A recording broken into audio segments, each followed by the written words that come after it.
chers camarades, nous avons encore tant à faire ensemble pour notre pays. Mais avant de tracer la voie vers cet avenir commun, je veux évoquer à grands traits 3 viatiques pour nous éclairer dans notre cheminement collectif au service du Sénégal. Cette épreuve n'a pas entamé nos convictions, bien au contraire. La fidélité à nos valeurs nous a permis de résister à l'acharnement du pouvoir. Nous sommes les héritiers d'une histoire vivante, forgée dans l'alliance entre la démocratie et le progrès. Nous devons en être fiers et porter son message fondé sur les valeurs de liberté, d'égalité, de justice et de solidarité. Si nous sommes plus résilients, et c'est le premier viatique, c'est donc grâce à notre identité que nous devons garder intacte. Nous sommes de gauche, nous sommes des socialistes. En évoquant la force de nos convictions et la fidélité à nos valeurs, je veux saluer le mérite de chacune et de chacun d'entre vous d'avoir cru à notre combat et de continuer à faire front. Il s'en trouve encore en nous des femmes et des hommes qui ont tout sacrifié pour un Sénégal plus libre, plus prospère, plus juste et plus solidaire, à l'opposé du pays dans lequel nous vivons. C'est le deuxième viatique qui nous différencie du pouvoir et nous engage à nous opposer à ces politiques néfastes pour le peuple sénégalais. Nous restons sur cette ligne d'ancrage dans l'opposition avec responsabilité, mais sans compromission, avec fermeté, mais sans excès. De cette position, on ne peut dissocier, et c'est le troisième viatique qui nous différencie également de ceux qui gouvernent, notre attachement aux conclusions des assises nationales. Parce qu'elles reflètent la richesse des expériences et les attentes du peuple.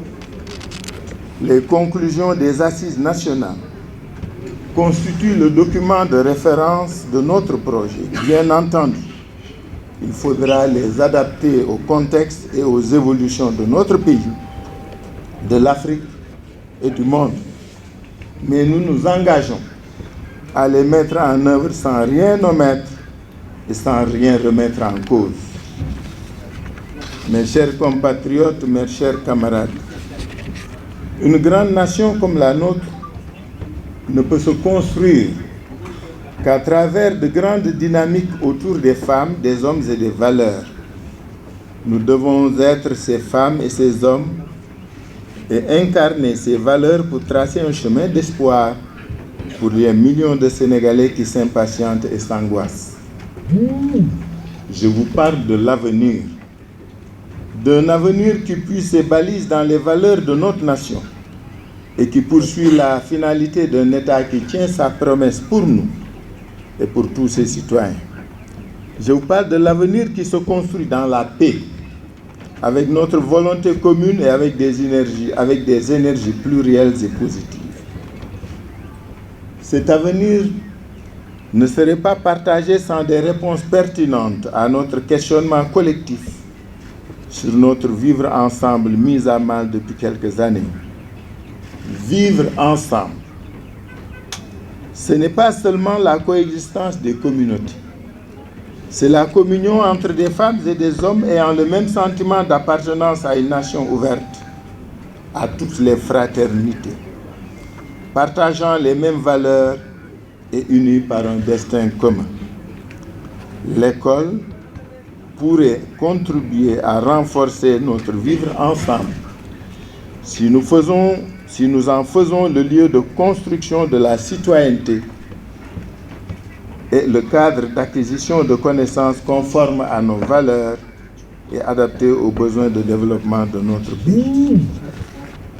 Mais nous ne saurions appréhender le vivre ensemble dans toute sa mesure si nous ne l'associons pas à un modèle de gouvernance qui en garantit la cohésion et la permanence.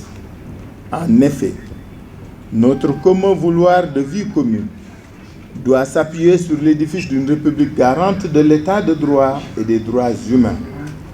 Cela nous engage à renforcer notre pacte républicain avec des garanties partagées et acceptées d'effectivité de la séparation du pouvoir, de l'indépendance de la justice, de la démocratie, de la décentralisation, des libertés publiques, des droits humains et de la transparence dans la gestion des ressources publiques. Mes chers compatriotes, chers camarades, dans la mesure où tout se tient, il est évident que la refondation de la gouvernance doit avoir pour finalité de recentrer l'État dans ses missions, afin que le Sénégal soit un pays pour tous les âges, pour toutes les énergies, pour toutes les ambitions. À cette fin, il est impératif de placer l'homme au cœur des politiques publiques et de le considérer comme la première ressource sur laquelle l'État doit investir.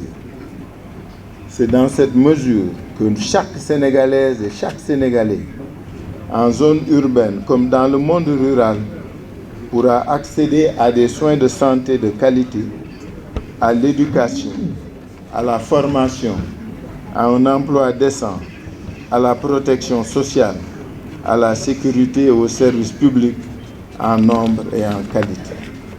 C'est également dans cette mesure que l'État va garantir la solidarité avec les couches vulnérables et la solidarité entre les générations. Cette responsabilité nous oblige à penser aux jeunes, aux femmes, aux personnes âgées et aux générations futures dans l'exploitation et dans la gestion des ressources naturelles. Cette responsabilité nous engage également à inverser les tendances actuelles de notre économie pour construire de nouvelles efficacités capables de produire des richesses durables, de créer des emplois pérennes et de lutter contre la pauvreté. Cette nouvelle orientation permettra à notre pays de développer une économie dynamique, diversifiée, inclusive et portée par le secteur productif national et par le secteur privé sénégalais. Sur toutes ces questions et sur d'autres aussi importantes comme l'intégration africaine, le changement climatique, le défi sécuritaire et la question migratoire, nous avons à engager les ruptures radicales et les transformations fondamentales que notre pays ne peut plus ignorer sans risquer de se perdre.